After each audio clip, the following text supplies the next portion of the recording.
Right, time for another quick video, and this time I'm coming back to the LED lights that I installed in the kitchen a few years ago. I'll link a video up above where I showed how I installed these LED lights using a Shelly RGBW2.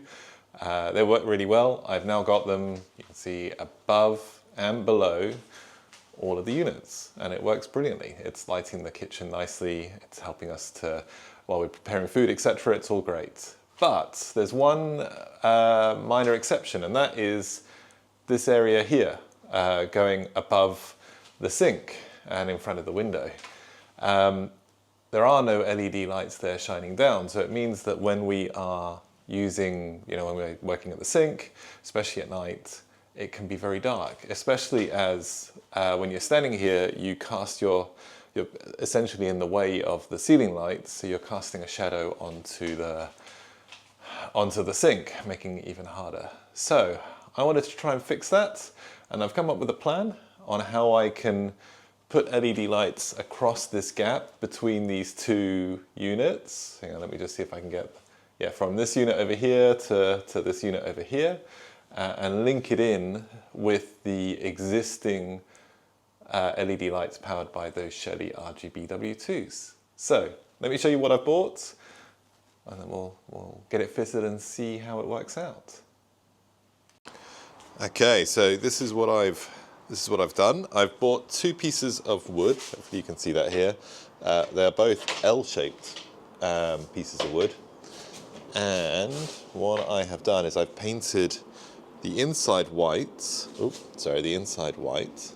and the outside the color of the walls in the kitchen. And then the idea is that they're two different size pieces of wood. This one's the one on the right is slightly smaller than the one on the left. And what I'm going to do is attach this one to the wall and then put the LED light strip on the inside of this, and then mount this one on top of it. So hang on, let me try and rearrange the camera a bit so I can show you how this works. Okay, hopefully you can see that now.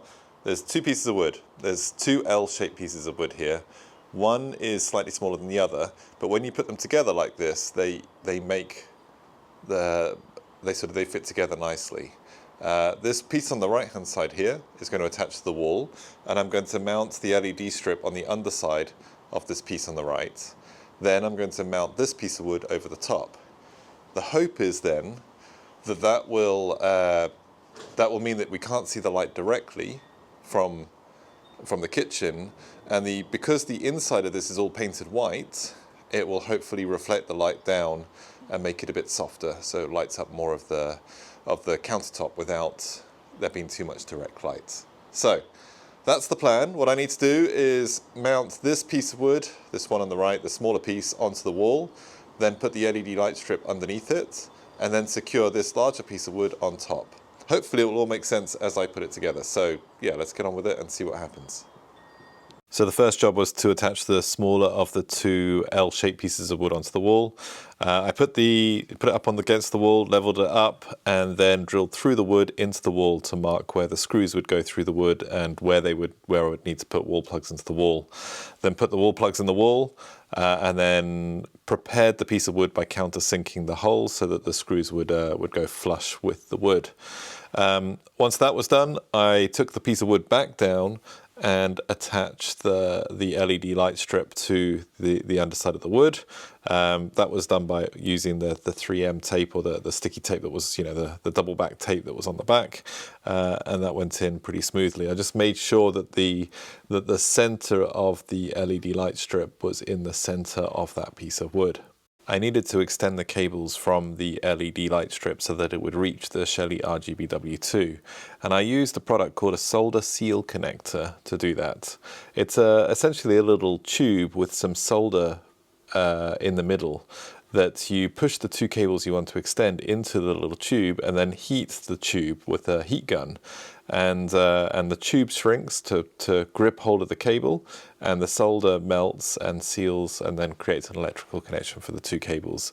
So I did that for all of the cables coming out of the LED, and it worked perfectly. Made it much easier to extend those cables in a simple way. Once I'd extended all the cables, I then put another heat shrink wrap over the top of all of them to hold all of those cables together.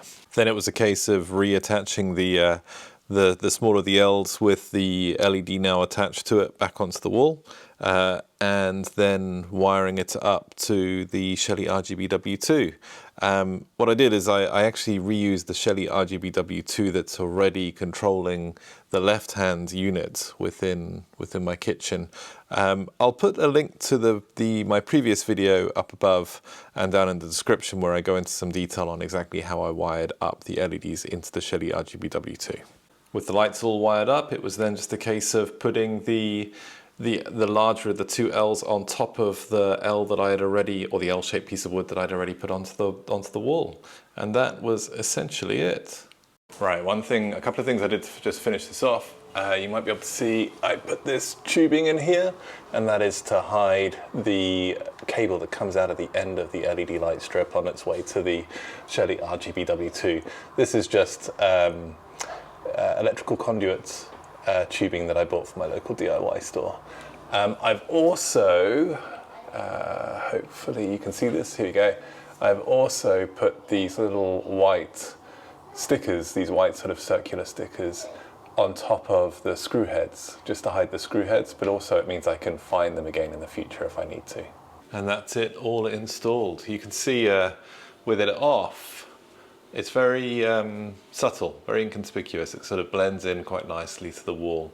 Definitely doesn't look like it doesn't look like there's an LED light strip attached to the wall above the window. So yeah, I'm impressed with the way it's turned out. It actually probably turned out better than I thought it would. So yeah, very impressive.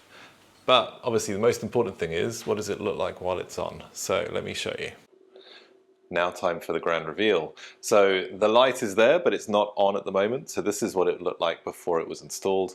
You can see the lights on either side of the cabinets, underneath the cabinets on either side are on, and the main lights on the ceiling are on. Now let me turn on the lights, the new lights, and show you what the difference looks like.